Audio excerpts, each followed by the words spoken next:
you ever wondered what would happen if someone out there knew your name, your schedule, the way you breathe when you're scared, before you ever met them? I used to think paranoia was just a feeling.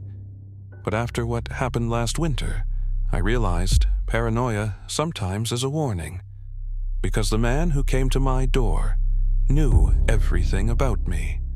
Things I never said, things no one should know, and I still don't know who he is. It started on a Thursday night, rain tapping against the windows, my house completely silent except for the hum of the refrigerator. At 11:42 p.m., there was a knock at my door. Not urgent, not panicked, just deliberate. 3 slow knocks. Knock, knock, knock. I froze. Nobody visits me that late. My family lives hours away. And my closest friend? He always texts first. I waited. Then a man's voice, calm, low, said, "I know you're awake." He said it like a fact. Not a guess, a fact. I didn't respond. I simply stood there behind the door, my hand over my mouth. Then he said my name, my full name. Not the name on social media, not the nickname everyone calls me. My legal name, the one only my parents and my bank use. "Open the door, your name. We need to talk." My stomach felt like it dropped. Every cell in my body screamed. I stepped backward slowly, careful not to make a sound. Then he said something even worse. "You don't have to be scared. Your bedroom light turned off at 11:16 p.m.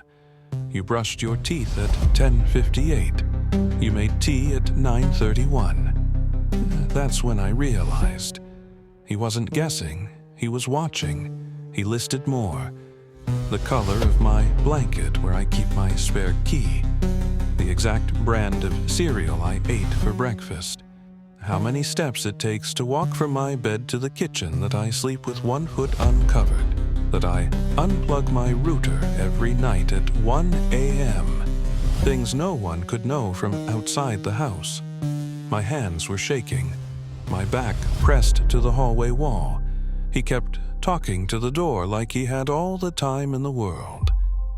And then he said, "I know you're listening. I've been waiting for this moment."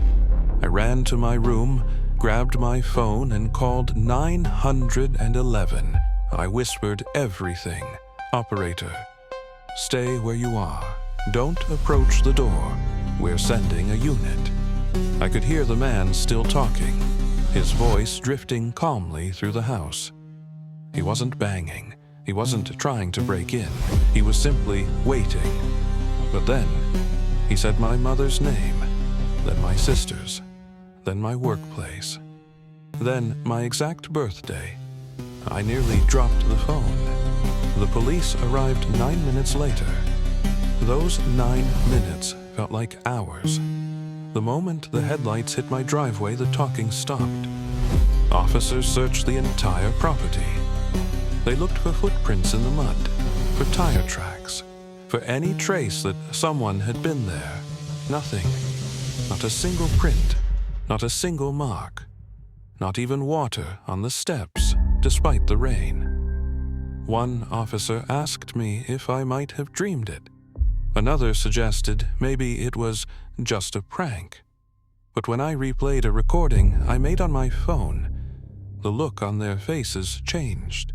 You could clearly hear the man's voice, calm, measured, and saying my name.